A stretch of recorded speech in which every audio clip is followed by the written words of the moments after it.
ஓம் நம சிவாய. ஓம்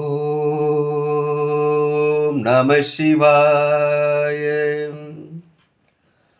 ஓம் நம சிவாய. அன்பான சிவ அன்பர்களே, கடந்த நாட்களில் நம்ம சிவபெருமானுடைய தேவார பாடல் பெற்ற ஆலயங்கள், அதாவது தமிழ்நாட்டில் மாவட்டத்தோறும் உள்ள தேவார பாடல் பெற்ற ஆலயத்துடைய வரலாற்று சிறப்பை ஒவ்வொன்றா நான் உங்களுக்கு வழங்கிட்டு வரேன். அந்த வகையில் நம்ம இன்னைக்கு பார்க்க போகிற ஒரு ஆலயமும் ஒரு தேவார பாடல் பெற்ற ஆலயத்தை பற்றி தான். இந்த ஆலயம் எங்கே இருக்குன்னு பார்த்தீங்கன்னா, தமிழ்நாட்டில் தஞ்சாவூர் மாவட்டத்தில் திருநறையூர் என்ற ஊரில் இந்த ஆலயம் அமைப்பட்டிருக்கிறது. இங்கே இறைவன் பார்த்தீங்கன்னாக்கா சித்தநாதேஸ்வராவும் தாயார் சவுந்தரநாயகன் காட்சியளிக்கிறாங்க. தல விருட்சம் பவளமல்லி, தீர்த்தம் சித்தநாத தீர்த்தம், சூழ தீர்த்தம். தேவார பாடல் பெற்ற காவிரி தென்கரத்தில் இது 65ஆம் தலம் பார்க்கப்படுது. இங்கு இறைவன் பார்த்தீங்கன்னா சுயம்பு மூர்த்தியாக மேற்கு நோக்கி பார்த்து அருள்பாலிப்பது மிக சிறப்பு. மகாலட்சுமி அவதரித்த தலம், அவதார தலம், அவதரித்த தலம் என்பதால் இங்கே குழந்தை வடிவில் மகாலட்சுமி காட்சியளிக்கிறாங்க. அதனால் மழலை மகாலட்சுமின்னு அழைக்கிறாங்க. இந்த மழலை மகாலட்சுமிக்கு பக்தர்கள் வந்து பாவாடை சட்டை அணி வச்சு மகிழ்விக்கிறாங்க. இப்போது இந்த ஆலயத்துடைய தல வரலாறு என்ன சொல்லுதுனாக்கா, மகர ரிஷியான மேத்தாவிற்கு ஒரு சமயம் வந்து ஒரு ஆசை வருது. என்னன்னாக்கா, மகாலட்சுமி தனது மகளாக பிறக்கணும்னு ஆசை அவருக்கு வருது. அதுக்காக அவர் இந்த ஆலயத்துக்கு வந்து தீர்த்தக்கரைகளில் வஞ்சுலா மரத்தின் அடியில் வந்து உட்காந்து தவம் செய்கிறார். சிவபெருமனிஷ் தவம் செய்கிறார்.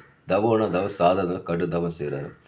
இந்த மேத்தாவுடைய தவத்துக்கு மகிழ்ந்த சிவபெருமான் தான் அவருக்கு உனக்கு என்ன வரவேன்னு கேள்வி கேட்குறாரு. அப்போ என்ன சொல்கிறாரு, மேத்தா என்ன சொல்கிறாங்க, எனக்கு மகாலட்சுமி மகளாக பிறக்கணும்னு சொல்லிட்டு வரத்தை கேட்குறாங்க. இதை கேட்டோடனே சிவபெருமானுக்கு ஒரு அதிர்ச்சி ஏற்படுது. எதுவுமே சொல்ல மாட்டார் சிவபெருமான். திருமால்கிட்ட சிவபெருமான் சென்று இந்த மாரி சொல்கிற தன்னுடைய பக்தர் ஒருத்தர் கடும் தவம் செய்கிறாரு, அவருக்கு நான் வரம் கொடுக்கணும், அவங்க வந்து பார்த்தீங்கன்னா மகாலட்சுமி தன் மகளாக பிறக்கணும்னு சொல்லி அவங்க வரம் கேட்குறாங்க சொல்லி திருமால்கிட்ட முறையிடுறாரு. திருமால் என்ன பண்ணுறாரு, கேட்குறது சிவபெருமான் சரின்னு சொல்லிட்டு என்ன பண்ணுறாரு, ஒரு பௌர்ணமியில் என்ன பண்ணுறாரு, உத்திரா நட்சத்திரத்தில் தடாகத்தில் வந்து தாமரைப்பூ நடுவில் ஒரு குழந்தைய மகாலட்சுமி பிறக்க செய்கிறாரு.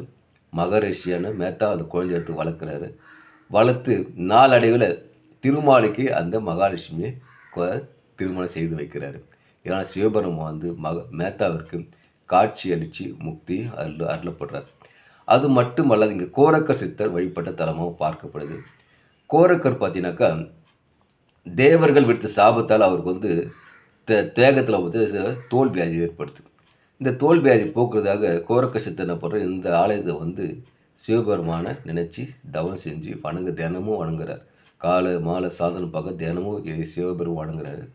இவர் வணங்கும் போது சிவபெருமான் மகிழ்ச்சி கொண்டு கோரக்கருக்கு காட்சியளித்து அந்த அவருடைய தோல் வியாதியை நீக்கிறாரு. அதனாலேயே பார்த்தீங்கன்னாக்கா கோரக்கூடிய தேகத்தில் அமைந்த சித்தத்தில் அமைந்திருந்த வியாதி போகுதலே அவர் திருநாமத்திலே சித்தநாதேஸ்வராவும் இங்கே அழைக்கப்படுறாரு.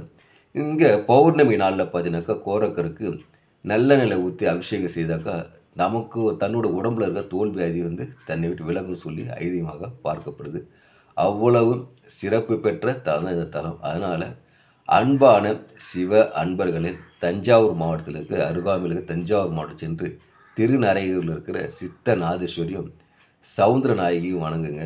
அதே மாதிரி மகாலட்சுமி அவதி ஸ்தலமாக மகாலட்சுமி வணங்கி எல்லா செல்வங்களையும் பெற்று கொண்டு போயிட்டு இறையருள் பெற்று இன்புற்று வாழ்க. ஓம் நமச்சிவாய வாழ்க, நாளந்தால் வாழ்க, இமை பொழுதும் என் நெஞ்சில் நீங்காத தாழ் வாழ்க. ஓம் நமச்சிவாய, ஓம் நமச்சிவாய, ஓம் நமச்சிவாய. அன்பையே விதைப்போம், அன்பையே அறுவடை செய்வோம். ஓம் நமச்சிவாய.